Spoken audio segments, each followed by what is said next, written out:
Welcome to Caesar's Journal, your go-to podcast for thrilling stories and eerie tales. Get ready for tonight's episode titled Curiosities and Keepsakes.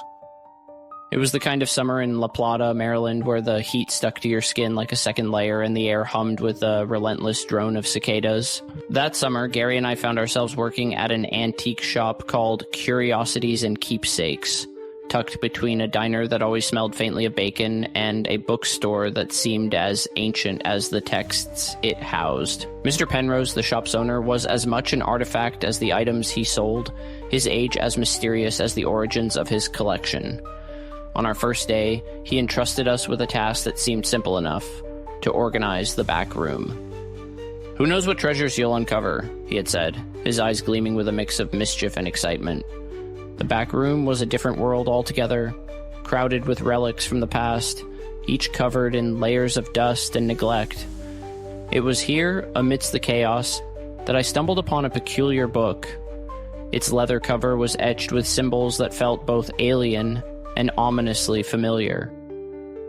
"Hey Gary, come look at this," I called out, my voice echoing slightly in the cluttered space. Gary came over, and together we pored over the book. Its pages were filled with bizarre illustrations and texts in a language that twisted and turned, eluding comprehension. The atmosphere in the room shifted, growing heavier, as if the shadows themselves were drawing closer, eager to peer over our shoulders.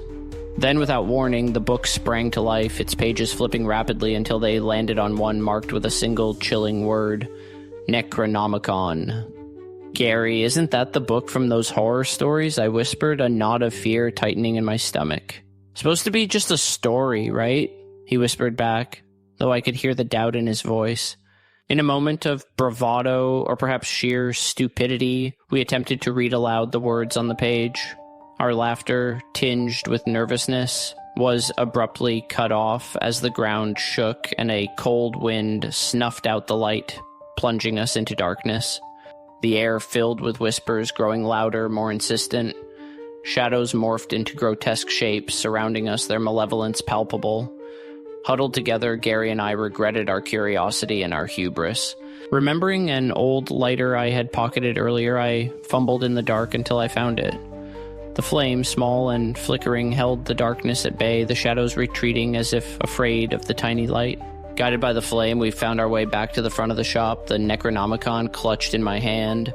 Mr. Penrose looked up, startled by our disheveled appearance. "The Necronomicon?" I gasped, out of breath, handing him the book. We didn't mean to open it. To our surprise, Mr. Penrose chuckled, a sound that seemed oddly comforting in the aftermath of our terror. He explained that the book was a replica, part of a collection from an occult-obsessed collector. Designed to scare, this particular copy seemed imbued with an extra dose of personality. As compensation for our ordeal, Mr. Penrose allowed us each to choose an item from the shop.